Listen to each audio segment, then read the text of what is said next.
Halo Black Plus semua. Nggak kerasa nih Black Talk kali ini udah episode 5. Nah karena udah episode 5, jangan lupa tetap pantengin terus Black Talk kita. Dan jangan lupa untuk like, subscribe, dan komen tentunya di channel YouTube kita. Nah buat para Black Plus semua yang butuh pengen narasumbernya siapa yang kita undang, terus pokok bahasannya apa, itu bisa tulis di kolom komen. Sekali lagi, pokoknya jangan lupa like, comment, and subscribe ya. Oke? Nah, Black Plus semua, di episode 5 kali ini kita akan bahas cukup unik karena di salah satu faktor penilaian buat modifikasi itu adalah sisi interior. Nah, karena ini interior, hal yang cukup spesifik gitu ya. Kebetulan Black Talk kali ini kedatangan 2 tamu yang cukup penting. Bukan cukup penting, penting banget kalau kata gue. Dua-duanya presiden, men. Nggak main-main. Ini presiden 2 asosiasi gede di Indonesia. Siapa dia? Nah, habis ini gue kenalin. Tetap pantengin terus ya.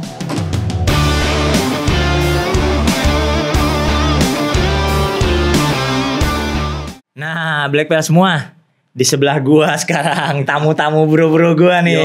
Aduh, apa kabar bos? Baik. Apa kabar nih? Apa kabar? Yang sebelah kiri gua yang tengah nih, ini Presiden IATS Indonesia. Wih, Bro Oscar ya. IATS itunya apa? IG-nya apa? IG-nya official.iats. Official.iats. Yes. Oke. Yang ujung, ini juga presiden juga nih. Presiden kali ini banyak banget, pasaran banget presiden. Mana ya? Pasaran banget. Biasanya kan cuma 1 gitu. Ini gila, 2 yang gue undang langsung gitu kan. Yang ujung nih presidennya ICANN Indonesia ya. Benar. Asosiasi Car Audio Indonesia, betul ya? Betul. Itu asli buatan Indonesia, men. NKRI banget. Yoke. Waduh. IG-nya apa, men? Indonesia Car Audio Network. Indonesia Car Audio Network. Kalau Facebooknya apa? Indonesia Car Audio Sama ya, kalau Facebooknya itu sama juga. Nah, jadi jangan lupa lah apa namanya buat komen, like, and subscribe lah tentunya dan follow pastinya ya. Pasti, di situ. pasti. Oke. Gue mau ke Bro Oscar dulu nih. Boleh. Gue nanya kan lu kan presiden IATS lah, geraknya spesifik banget di interior dong ya. Benar. Nah, di dunia modifikasi ini kan kalau gue lihat nih kan ada 5 faktor lah, yang 5 sektor yang bisa dinilai. Eksterior, engine, kayak kaki, audio, sama akhirnya interior. Yes. Nah, cuman kan seperti gue bilang tadi, interior kayaknya suka dianggap anak tiri lah. Kadang-kadang kerjaannya belakangan gitu kan. Ya kan? Chat dulu. Yeah. Apa dulu? Interior belakangan. Ntar ujung-ujungnya interior jadi asal-asalan kerjaannya gitu kan. Nah, maksud gue kalau dari sisi penjurian di modifikasi ini sebenarnya beban interior itu harusnya berapa persen sih? Apakah menurut lo harus equal sama gitu, atau lebih besarkah, atau ya udahlah lebih kecil nggak apa-apa, emang porsi gua kecil gitu? Sebenarnya itu menurut lo gimana tuh? Bisa jelasin nggak? Kalau menurut gua ya, kan sebenarnya eksterior dan interior gitu ya, 2 mestinya kan equal. Dan gua menariknya itu adalah bahwa interior itu kan dari 5 sektor seharusnya equal 20% aja cukup. 20% aja cukup. Jadi dari 5 itu langsung bagi 5 aja gitu ya? Betul. Kenapa? Karena interior itu kan nggak cuma sendiri, ada juga teman dari audio. Karena audio itu gue melihatnya dari sektor interior juga. Oh, bagian dari part of lah ya. Oh, gitu. Jadi menurut gue sih kalau untuk 20% tuh cukup fair gitu. Cukup fair, jadi 20%. Jadi sebenarnya kalau dari pernyataan lo berarti interior itu harus equal dengan sektor yang lain. Betul, gitu kan? Oke. Nah, untuk lo kan pengalaman banget ya, jadi ya selain di industri ini kan lu kan installer interior lah ibaratnya kan, tukang garap interior nih. Sheet maker gitu. Nah, itu dalam pengalaman bertahun-tahun. Udah berapa tahun ngomong-ngomongnya? 14 dan 15, bro. Oh shit man. 15 tahun cuy, tukang jahit doang. Ngomongin plafon, ngomongin gitu aja. Nah, selama 15 tahun itu sebenarnya kalau kata lu tuh yang paling susah di interior tuh apa sih? Oke, lebih ke detail sih. Karena kan kalau detail, karena kalau kita bicara ngomong audio itu ada gurunya, ada sekolahnya. Baik secara benar internasional maupun di lokal gitu ya. Sementara kalau kita nih tukang jahit nggak ada gurunya, nggak tahu kurikulum yang benar gimana, cara ngebenerinnya kayak gimana. Jadi mulai dari proses bongkar, yang menarik adalah kan biasanya kalau kita bongkar interior, begitu dibongkar mas semua juga bisa ya kan. Masangnya bunyi segala macam. Nah itu yang menjadi kesulitan dan menjadi tantangan di industri kita, karena nggak ada kiblatnya dan nggak ada sekolah yang benar. Nah jadi gue kalau kayak ngejuri interior gitu ya, kadang-kadang kalau ngelihat gitu ya, mereka sering debat kusir tuh, bagusan ini, bagusan itu gitu ya. Nah kalau gue sih berkiblat kepada yang seharusnya dikerjakan sesuai dengan standar nasional. OEM-nya gimana? OEM-nya bagaimana? Cara bongkarnya, cara pasangnya segala macam. Nah jadi menurut gue itu adalah challenge terbesar karena kita nggak punya kiblat. Gitu. Jadi kiblat mengerjakannya gitu. Betul, semuanya otodidak turun temurun. Karena kemarin ini kerjain berhasil nih, gue ikutin. Gitu ya. Nah ini menarik nih, gue kemarin sempat nanya gitu ya, waktu gue ngobrol sama teknisi gitu ya, kok lo orang kalau ngerjain double stitch gitu bawahnya harus pakai kain sih untuk disanggah gitu ya, kenapa gitu? Nggak ada satupun yang bisa jawab karena untuk ini. Mereka jawabnya adalah karena gue diajarinnya begitu.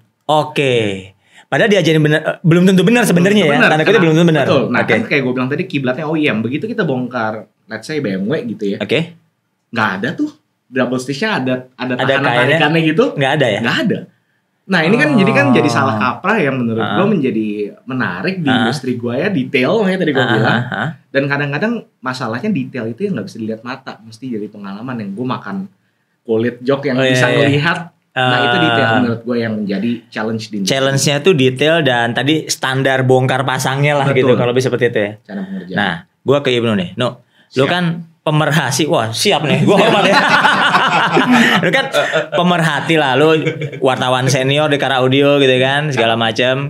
Terus sekarang jadi presidennya Icon gitu. Ya kan pemerhati lah dunia Kara Audio dan interior. Maksud gue, hubungan seberapa erat sih hubungan interior dan Kara Audio? Soalnya gini, gue juga sempet lah di industri lu juga sama kan. Ya kalau kita lihat kan ya, kalau kita anak-anak SQ deh, buka pintu jebret pas duduk, yang kita rasain adalah joknya ganti, ya kan? Sama mata kita langsung lihat pilar A, kanan dan kiri kan. Betul. Buat yang si three-way-nya, two-way pun kadang-kadang ganti. Atau kalau kita pasang instalasi ke belakang, buka bagasi, subwoofer deh paling minimal gitu. Kalau dia nggak pakai end closure, dia kan bungkus gitu kan, dibungkus. Nah, hubungannya gimana menurut lo nih? Lu bisa komen nggak? Ada yang menarik, Boy. Ketika kita juga harus melihat door trim. Door trim itu dilupain juga ya? Boleh dilupain. Oh iya. Itu dibungkus. Oke. Gitu, itu dibungkus sama bahan lah gitu ya. Apapun itu ntar gitu kita bahas lagi. Itu dibungkus juga. Jadi audio sama interior menurut gua itu nggak bisa dipisahin. Makanya kita kalau bikin event selalu ngajak Bro Oscar nih. Oh gitu ya. Jadi kolaborasi ya. Wah, kayaknya benar narasumber presiden 2 biji ini gua nggak salah. Oh gitu ya.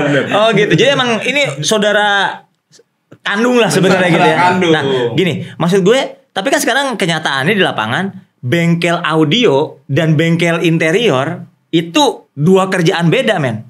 Iya. Iya dong. Bener. Jadi benar kan? Jadi contohnya gini, gue mau bungkus pilar gue. Sudah stagingnya, wah derajat ke kanan, ke kiri, ke atas, ke bawahnya udah firm gitu kan, udah keren. Itu pilihan cuma 2. Kalau emang mungkin budgetnya terbatas, dibungkus sendiri gitu kan, atau dia punya pengalaman bungkus sendiri. Tapi kalau dia punya budget lebih, biasanya ke tukang interior nih.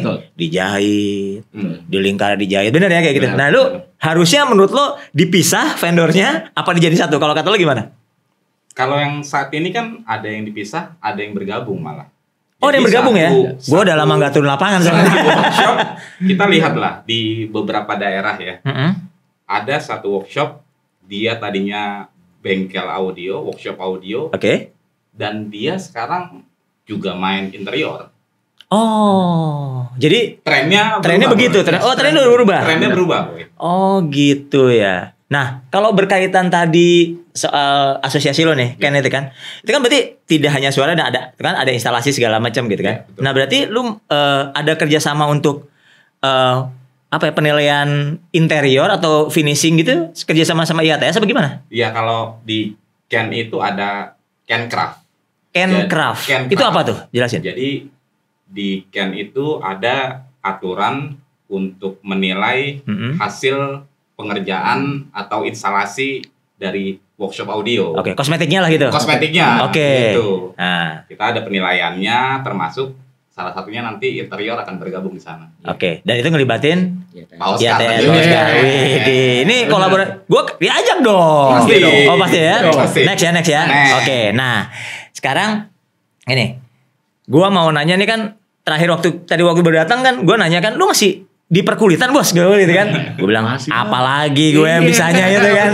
Nah maksud gue gini, dulu nih waktu awal-awal gue masih turun gunung nih, zaman rambut gue masih putih, hitam masih hitam masih hitam gitu.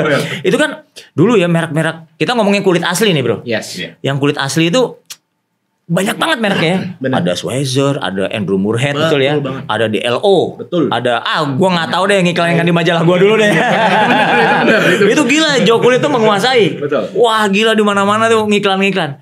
Kalau sekarang ya, kayaknya mereknya emang tidak sebanyak dulu. Betul. Itu kenapa? Lo kan ini bisa lo di kulit banget, di kulit asli. Itu bisa jelasin nggak kenapa?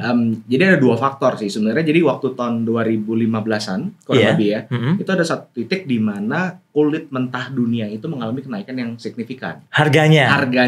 Oh, jadi bukan cuma emas sama minyak doang, ada. Oh, ada kulit sapi juga. Si sapi ini juga ini ya. Oke.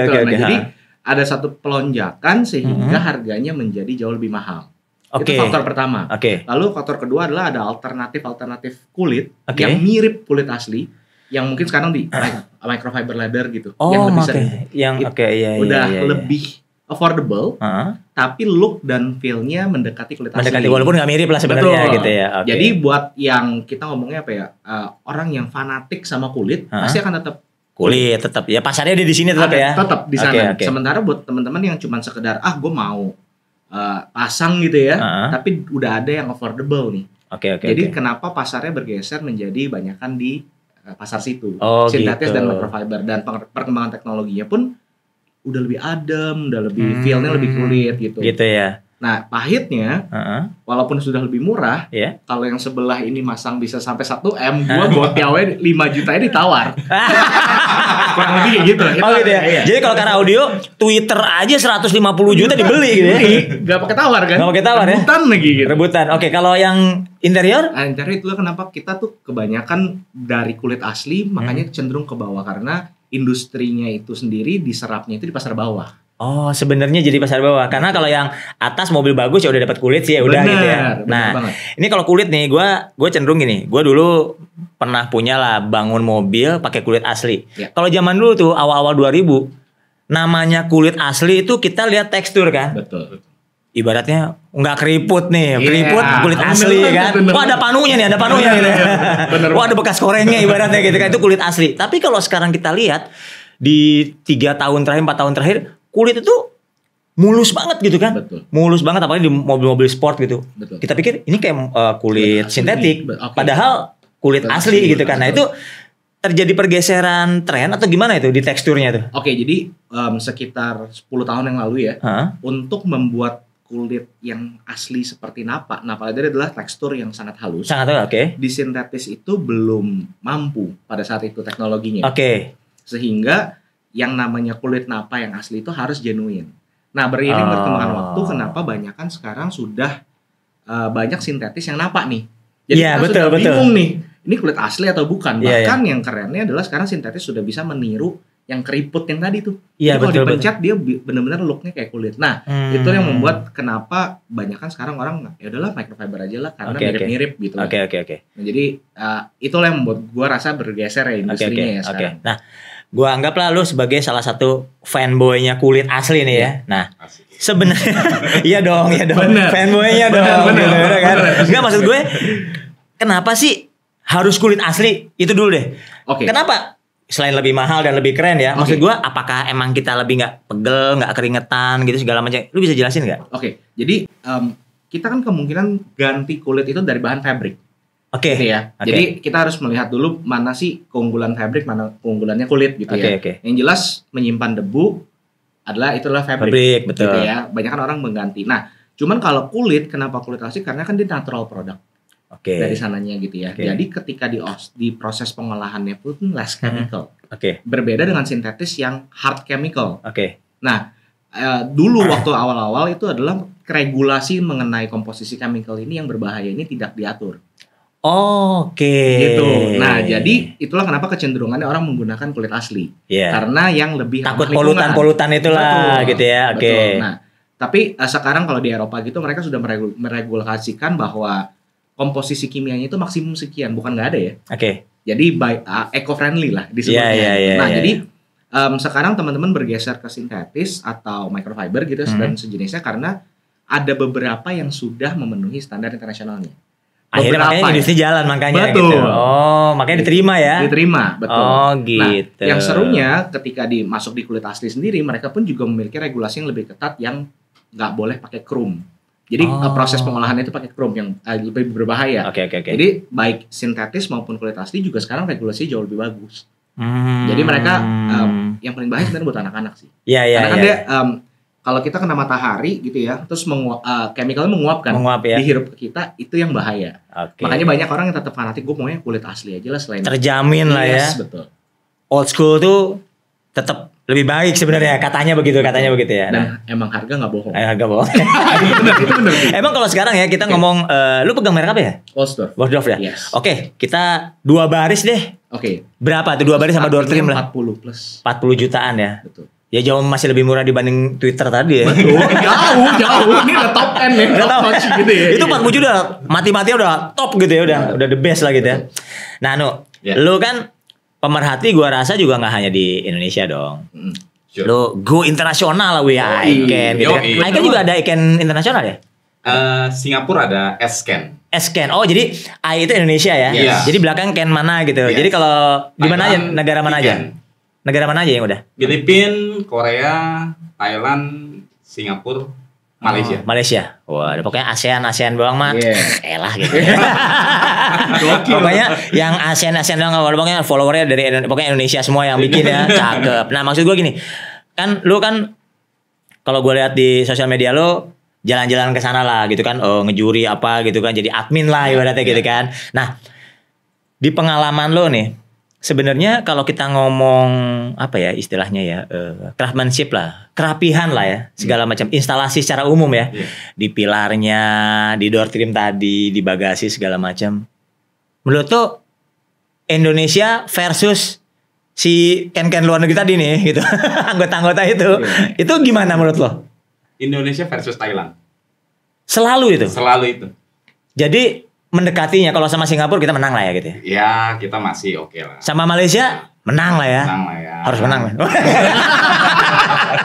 Kalau Filipina juga gitu ya. Iya. Pokoknya kita deket sama Thailand. Kita sama Thailand. Oh, gayanya gitu. sama, pengerjaannya sama, gitu. effortnya sama. Itu kenapa lu bisa analisa nggak? Kenapa kok begitu sih? Padahal kita kan kalau kita Melayu kalau sana ibaratnya kalau gua klaim ya Indo-China lah gitu kan. nggak Melayu di sana kan gitu. Bahasa juga beda banget, kultur juga ini. Menurut lu kenapa? Kok bisa sama gitu?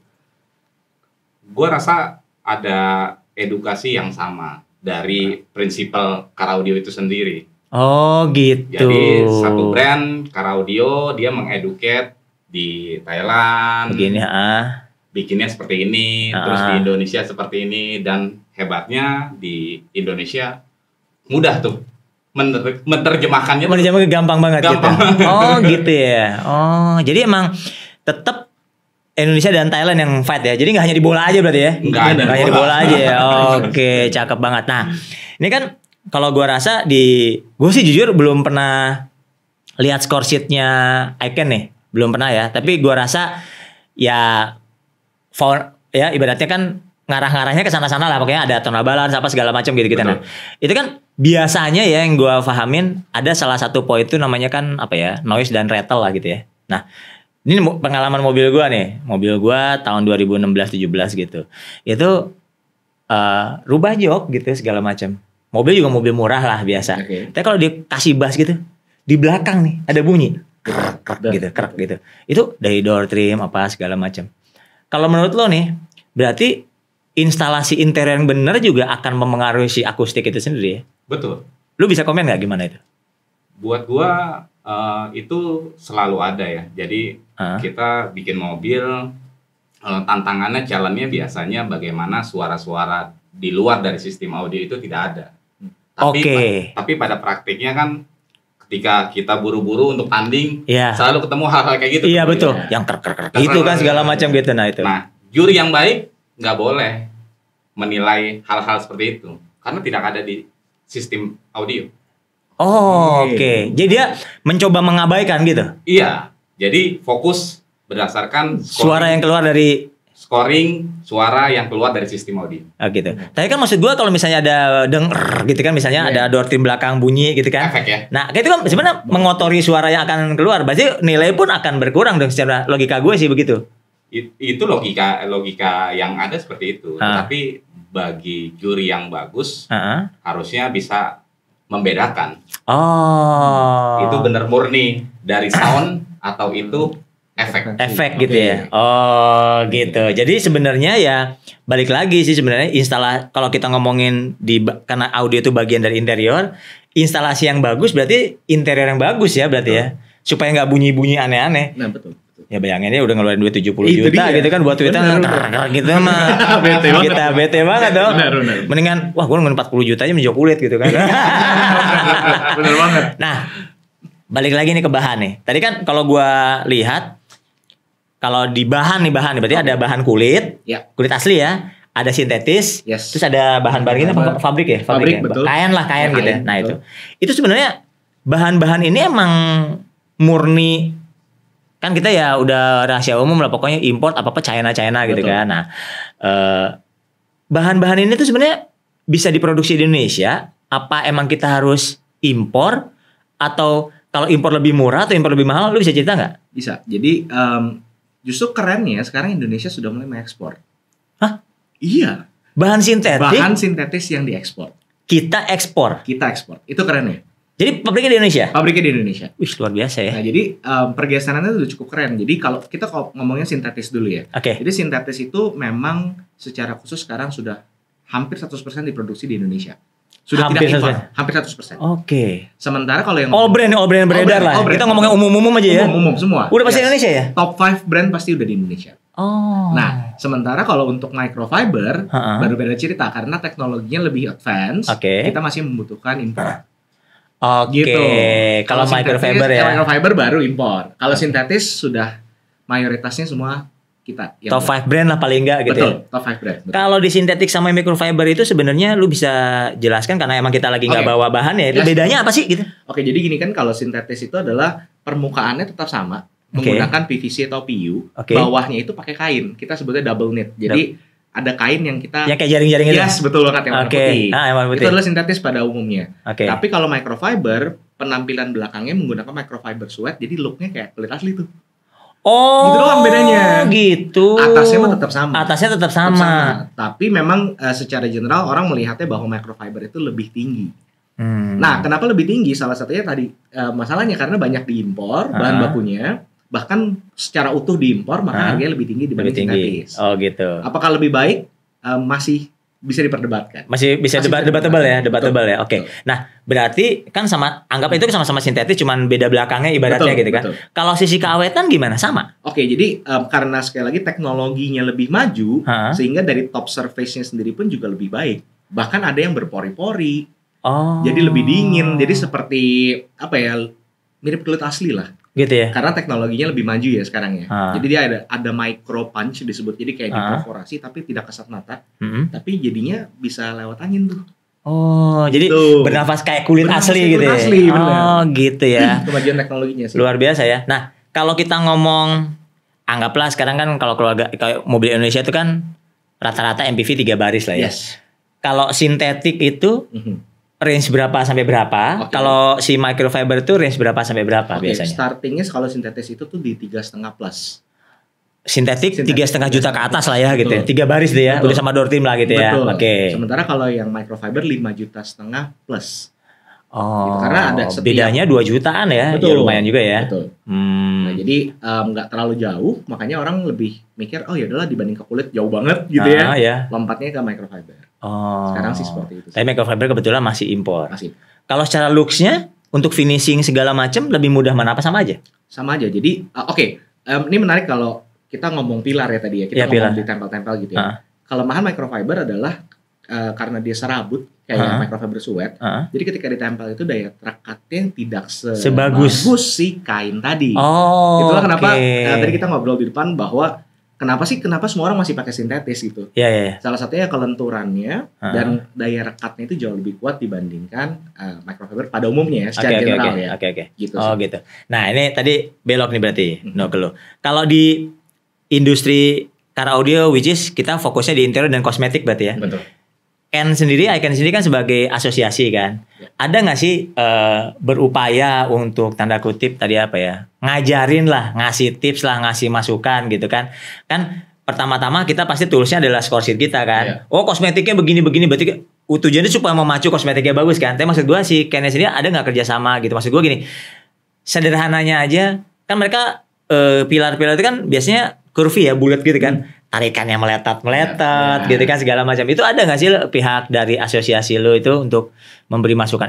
Lu belajar gini dong caranya, atau lu bisa berguru sama si Anu apa gimana? Lo ada kayak gitu gimana? Ya kalau personal to personal, gua dan teman-teman di Icon selalu memberikan edukasi ke teman-teman toko terutama ya. Apabila jahitannya miring, ntar nilainya jadi begini gitu kan. Lemnya nggak rekat. Kita selalu kasih. Gitu ya. Masukan ke teman-teman workshop terutama. Gitu ya. Dan itu mereka serap ya. Dan mereka harus serap. Kalau enggak soalnya tanding kalah mulu pasti ya. Pasti. Karena apa istilahnya? Didak poin. Didak poinnya tuh lumayan ya. Itu nyebelin banget tuh, gondok itu banget. Itu gondok loh itu. Itu gondok banget. Nah, sekarang kalau ke IATS itu kan tadi kan gua anggap lo konsentrasinya di jok lah gitu ya, di kursi lah dan door trim. Bagaimana dengan yang hal-hal minor kayak pilar gitu? Itu ada nggak sih usaha untuk datang ke teman-teman installer car audio gitu? Itu gimana, bisa cerita nggak? Oke, jadi sama yang tadi kita ngomong tuh banyak tuh teman-teman sekarang udah merge nih. Audio iya, installer trimmer juga iya. Oh gitu? Yes, jadi satu. Oh, jadi udah berkembang ya. Gua harus turun gunung nih. Udah lama gua nggak jalan-jalan soalnya. Karena gimana ya, kalau yang mau mainnya di quality, mereka menampilkan look gitu ya. Ujung-ujungnya juga ngoper ke tukang jok. Iya. Ngejahit pilar lah gitu-gitu ya. Nah, akhirnya mereka kebanyakan memiliki satu workshop, satu wadah, jadi barengan gitu. Jadi kontribusi kita adalah sebenarnya karena kita lebih paham pola. Jadi kenapa ada jahitan sih gitu ya? Bukan sekedar aksen sih sebenarnya, tapi lebih kayak supaya looknya itu sesuai dengan apa yang dibentuk oleh para pemain audio nih, fibernya. Karena kan ada yang moncok ke depan banget, yang harus handling segala macam kan. Nah kadang-kadang kalau kita bungkus langsung, itu pasti akan menghasilkan kerut-kerut kayak gitu tuh. Itu sih sebenarnya yang kita bantu dalam tanda kutip industri audio untuk bisa solving problem lah gitu. Betul. Ya. Itu sih penting banget sebenarnya. Betul, karena walaupun audio tapi visual itu kan ngefek. Iya benar, ngefek ya ke interior tadi. Betul. Nah, ini kita langsung ke IATS nih. Yes. Lu bisa cerita nggak sih IATS itu apa? Apa sih IATS itu? Terus kerjaannya ngapain? Bener. Terus misalnya kan, yes. Apa? Oh cara jahit, kalau jahit mah les jahit ke Julina Jaya aja. Bener. Gimana tuh gitu kan? Gitu kan? Apa ada seminar khusus gitu kan? Terus apa tips atau keanggotaan gimana? Lu bisa cerita nggak? Oke, jadi seperti tadi gue bilang, kita tuh nggak punya sekolahnya. Jadi tugas utamanya kita adalah mengajarkan bagaimana mengolah interior dengan OEM-nya. Speknya yang benar seperti apa. Jadi para member yang kita latih, kita sertifikasi adalah mereka yang mengerti cara membongkar, memasang sesuai dengan panduan di OEM-nya. Oh, gitu. Karena kenapa? Yang sering dilupain adalah sebenarnya safety. Menarik karena banyak sekali masih ada jok yang ada airbag-nya. Ya. Nah, masalah umum yang sering tanya, gimana tuh? Apa kabar gitu kan? Pecah atau enggak? Jawabannya 100% pasti meledak. Siapapun yang jahit. Gitu? Tapi 100% meledak. 100% ya? Serem banget ya? Ngeng dua gitu ya? Nah, 100% meledak itu jadi pada saat terjadi impact, dia akan fully deployed. Iya, deploy betul. Tapi masalahnya, berapa lama dia fully deployed? Jadi kita untuk regulasi internasional itu adalah 12 millisecond untuk fully deployed. Nah, kalau yang tadi nggak ngerti cara OEM spec-nya, mereka akan deploy mungkin 18 sampai 20 millisecond yang menyebabkan kita udah impact dulu baru dia keluar. Jadi udah ketabok, baru ditonjok sama airbag. Nah, itu safety ya. Makanya kita ngomongnya safety. Jadi masalah-masalah kayak gitu yang kita kurang pada saat di Indonesia, itu adalah kita berkontribusi untuk ini safety loh, kita nggak ngomong main-main gitu ya. Karena banyak banget yang bilang kalau lu udah ganti interior, udah ya garansi pabriknya hilang ya, gitu kan. Betul.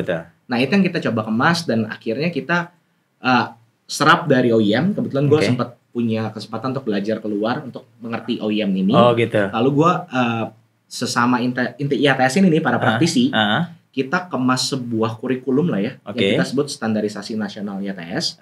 Di mana kita mengerjakan OEM standar dengan stylenya kita. Dan akhirnya itu bisa diserap oleh konsumen.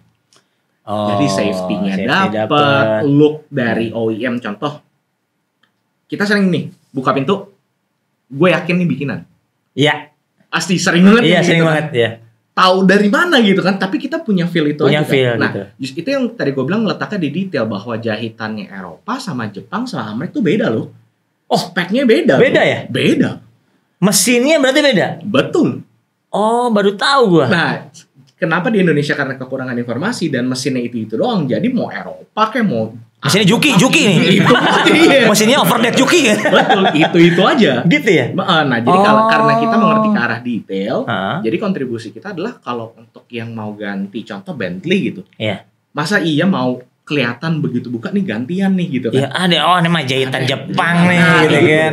Gitu yang di detail yang kita berkontribusi dan kita punya masterclass kita sebutnya. Masterclass di mana kita mengedukasi teman-teman trimmer untuk bisa mengerjakan sesuai dengan standar ujungnya. BMW ya BMW, Mercy ya Mercy. Bangun BMW ya dengan jurus BMW lah ya. Betul. Mercy gitu. Cakep. Gitu. Cakep ya. Nah, sekarang kalau ke Ken nih. Ya. Kalau tadi tes apa? Ken ini makhluk apa? Dia orang mana? Tinggal di mana gitu. Maksudnya lu bisa cerita nggak Ken itu berapa lama segala macam gitu. Gimana, No? Ya, Boy. Ken itu asosiasi pertandingan car audio yang dibuat di Indonesia. Lahir di Indonesia. Jadi punyanya Indonesia nih ceritanya. Jadi spiritnya spirit Indonesia nih. Karena saat ini kan belum ada. Iya betul. Jadi inspirasinya memang idenya dari mana-mana, tetapi memang kita membuat ini culture-nya memang kita buat culture-nya Indonesia. Salah satunya misalnya. Lu gaya kita kan kalau bertanding kan selalu pengennya naik kelas. Iya. Kita akomodir itu. Oh. Satu mobil 3 kelas gitu ya. Oke. Ngirit bos. Ngirit Indonesia banget. Salah satunya itu ya. Salah satunya itu. Oke. Terus biasanya ada mobil-mobil yang nggak prepare soal instalasi. Tapi mau tanding. Itu gaya Indonesia juga kan? Benar. Kita juga ada. 2 hari sebelum event. Wah, ada sini. Gue bangun deh langsung bertanding gitu kan. Kita bisa. Kita ada. Ada gitu. Ada kelasnya gitu ya. Ada kelasnya. Jadi craftsmanship atau instalasi di Ken itu memang terpisah sama sound quality. Jadi mobil yang baru jadi 2 hari sebelum pertandingan bisa ikutan. Ya tuning doang lah gitu ya. Itu ada kelasnya sendiri. Pokoknya gaya Indonesia. Dan untuk tadi kan udah go internasional. Betul. Gaya itu diserap di luar negeri dengan gaya itu atau mereka boleh custom sendiri dengan gaya mereka? Kita tularkan spirit Indonesianya ke luar. Tapi mereka boleh custom dengan gaya mereka gitu kan? Mereka boleh custom menyesuaikan dengan kondisinya, tetapi kulturnya itu tetap harus bisa mereka serap gitu. Ya. Cakep ya. Tadi udah negara berapa itu ya? Hebat juga ya. Itu luar negeri yang paling lama mana? Yang paling lama pertama kali lah berarti. Jadi pelanggannya Ken gitu ya, pelanggan gitu. Yang paling lama itu Malaysia. Malaysia ya, ya secara serumpun judulnya. Ala-ala gitu ya. Nah, ini gua ngintip-ngintip depan lu apa sih tuh? Bro. Nih, Ken nih CD. Jadi CD kita CD tes itu ya, CD hearing itu, tes hearing itu ya. CD tes buat penjurian. Jadi Ken ini sudah bikin 3 seri CD untuk penjurian. 3 seri CD. Ini yang terakhir nih. Ini terakhir. 2020 ya. Sekali. Ken bikin CD testing buat penjurian. Ini berarti yang mengakomodir buat menerjemahkan discourse sheet itu. Betul. Tadi di waktu lu ngobrol-ngobrol kita lagi makan-makan gorengan tadi. Gorengan ya. Kerengan banget apa gitu. Enggak gorengan Indonesia, Bo. Indonesia gorengan. Nah, maksud gue lu kan bilang enak ya, Bo, di Ken sekarang sudah paperless. Betul. Nah, lu bisa cerita nggak itu paperless? Soalnya yang lain kan masih paper nih. Yes. Nah, kalau paperless bisa cerita nggak gimana tuh? Gua bilang hari ini pertandingan Car Audio kiblatnya harus Indonesia. Oh, iya. Kenapa? Harus kita nih. Harus Indonesia. Kenapa? Karena baru Indonesia yang bikin pertandingan sudah tidak pakai skor kertas gitu ya. Udah nggak pakai meja dada gitu kan. Gitu. Kasih jurinya gitu kertasnya ke back office. Wah, itu solasier banget gitu ya. Iya. Oh gitu ya. Sorry to say. Asik. Lagu gitu. Jadi gimana sistemnya itu? Langsung online gitu? Jadi peserta mau tanding harus submit datanya, data mobilnya, nomor platnya, masuk ke websitenya Ken. Nanti di input sama back office di sana, datanya diserap. Nanti per kelas akan kita bagi, jurinya siapa, pesertanya siapa. Baru nanti Boy misalnya untuk menjuri kelas consumer. Boy nanti akan dapat data di kelas konsumer itu. Kelas tersebut. Misalnya ada 10 mobil gitu. Iya. Jadi 1 sampai 10-nya udah tahu nih siapa aja gitu. Udah tahu siapa aja. Pas gua mau ngejuri tinggal klik nomor 1 Ibnu gitu. Nomor 1 Ibnu. Nomor 2 Pak Oscar. Itu ada.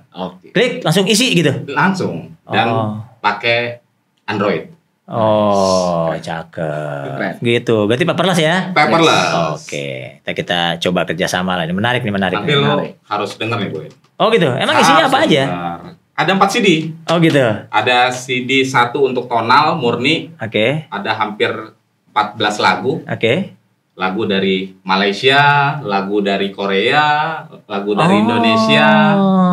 Kita ambil dan semuanya kearifan lokal tuh diakomodir. Ada. Asia banget lah gitu ya. Asia banget. Oke, cakep. Sekarang gue pengen nanya soal tadi itu menarik banget tuh sebenarnya. Kita juga udah ngobrol tadi pas kelas gorengan tadi nih. Benar. Itu isu yang sangat apa ya? Menurut gue sih sebenarnya isu yang cukup hot tapi ya mungkin biasa aja mungkin, tapi ya terserah lah mandangnya. Proper dan tidak proper.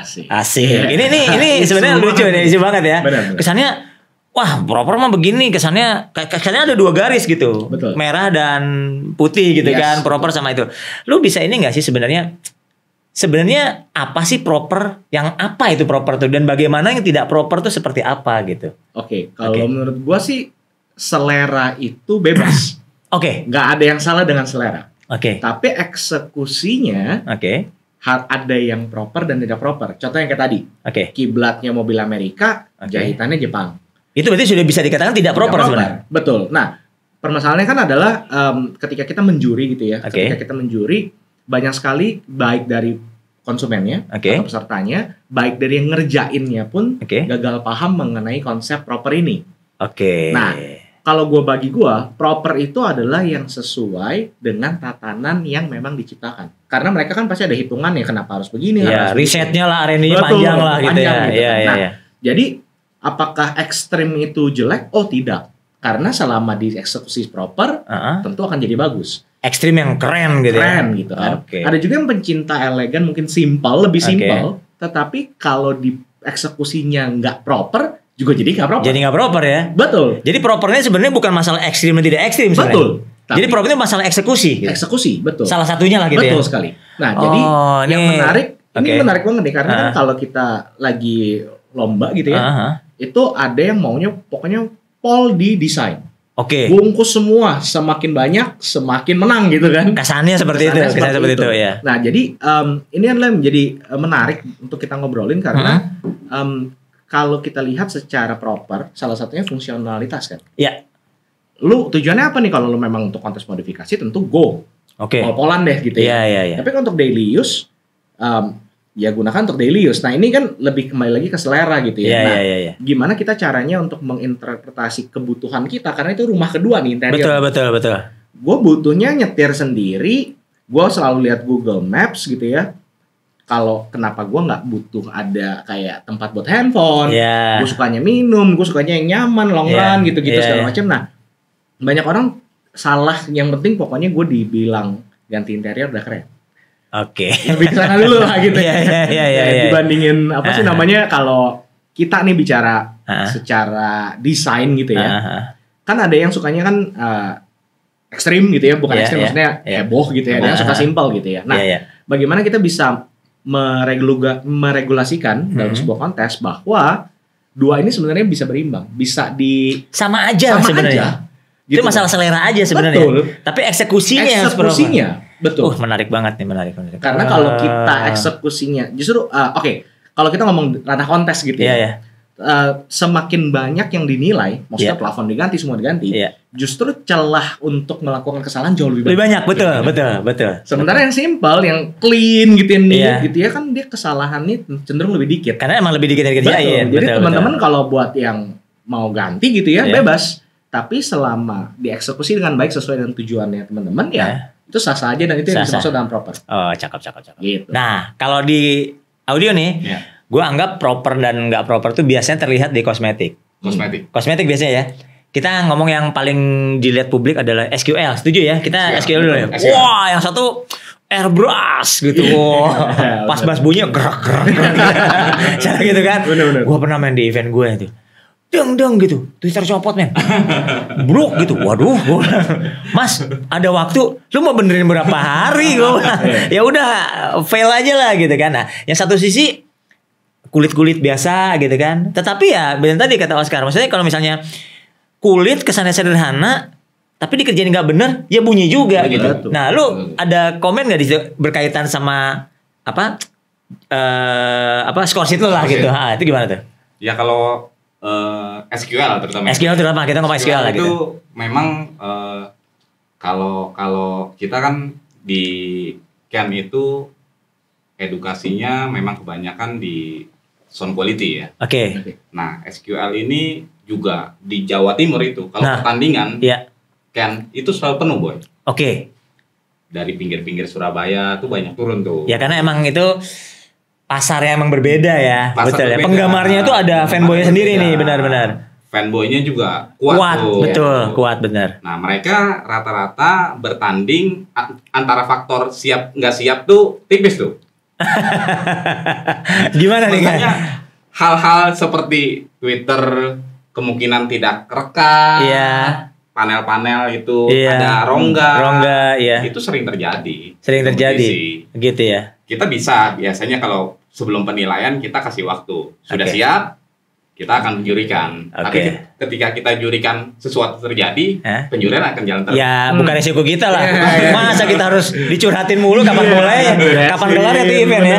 Oh gitu. Berarti kan sebenarnya kalau kayak gitu ya berarti emang si discourse itu sendiri mengakomodir itu kan. Berarti si proper dan nggak proper ini kan juga masuk dalam ranah itu, betul ya? Kerapihan, detail gitu segala macam ya.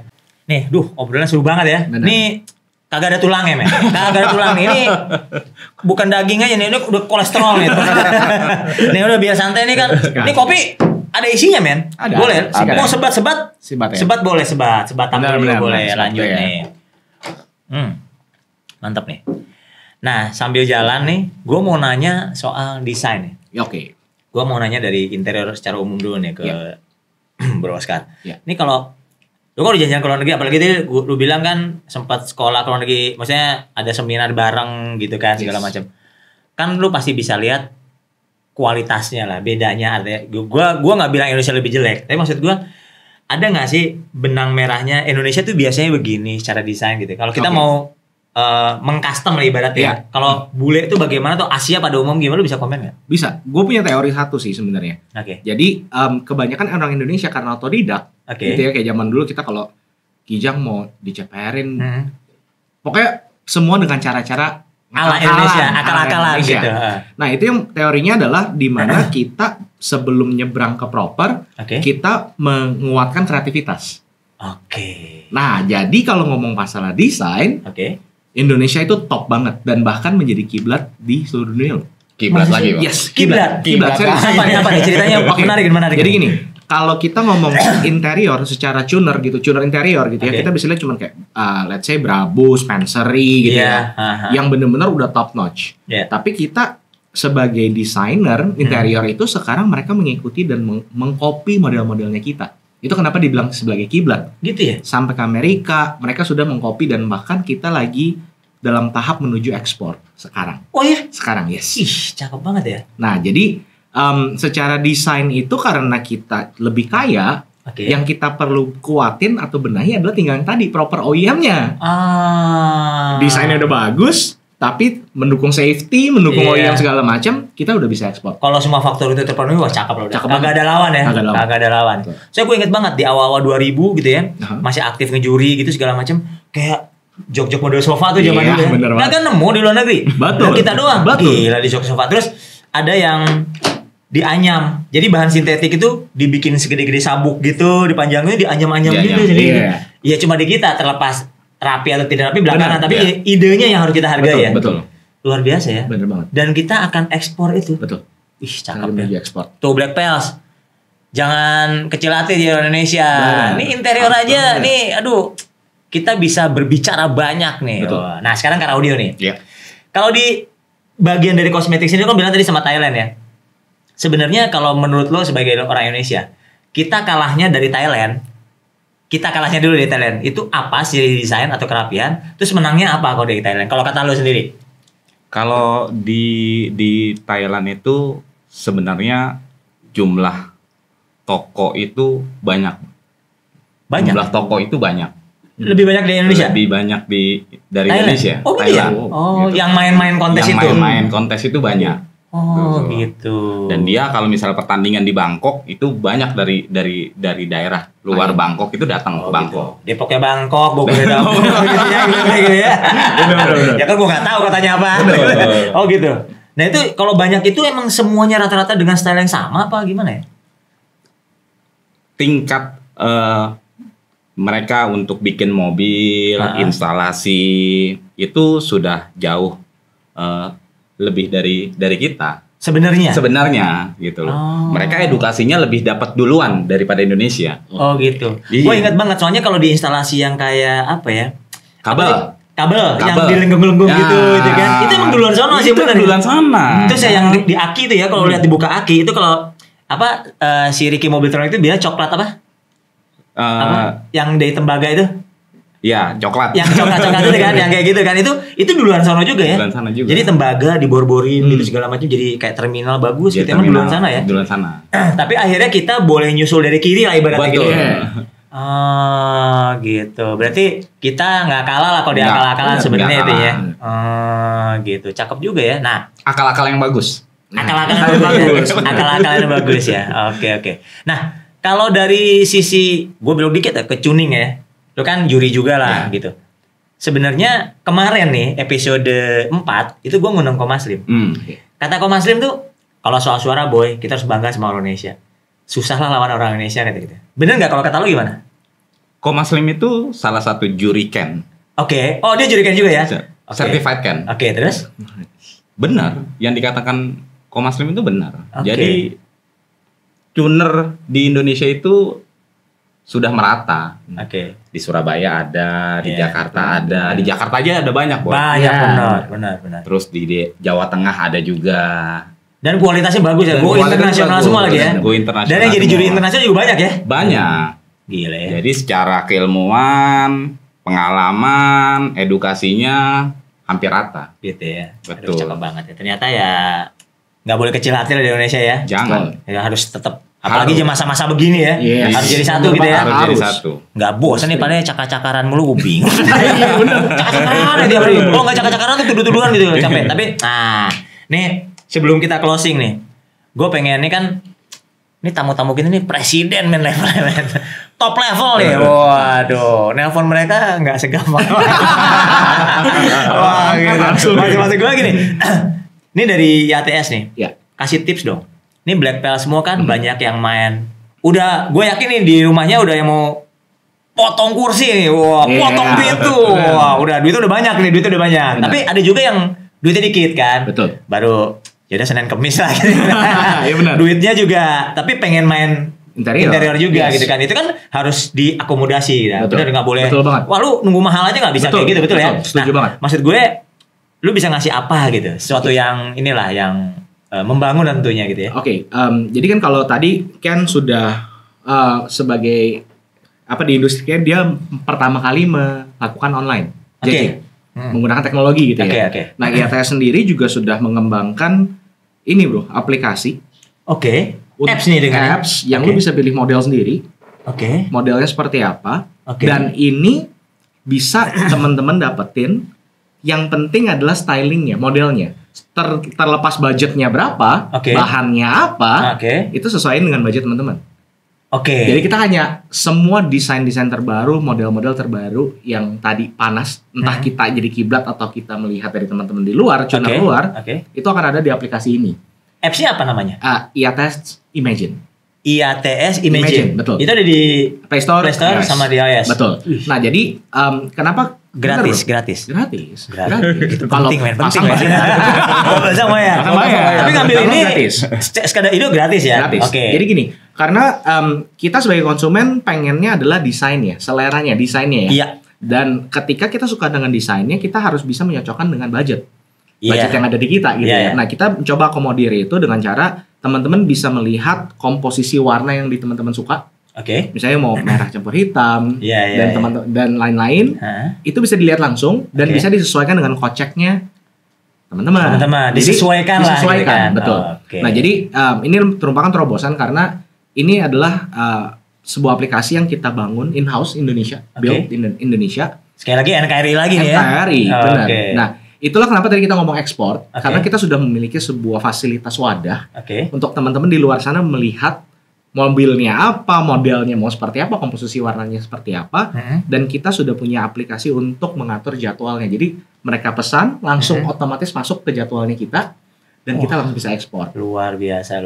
Dan jalur ekspornya pun sudah ada, maksudnya kan ekspor impor itu kayak isu tersendiri gitu. Betul. Nah, justru karena kebetulan kan gue sendiri kan memang importir kan, jadi memang punya PT ekspor impor. Nah, sebagai asosiasi nggak masalah lah. Betul. No issue lah ya. Betul, no issue. Apalagi ekspor ya. Ekspor kan lebih mudah dibandingkan impor. Nah, cakep nih itu sih. Kalau Ken gimana nih? Ini kan kalau lo ngasih tip apa buat peserta gitu, apa jangan kebanyakan curhat atau siap-siapnya harus.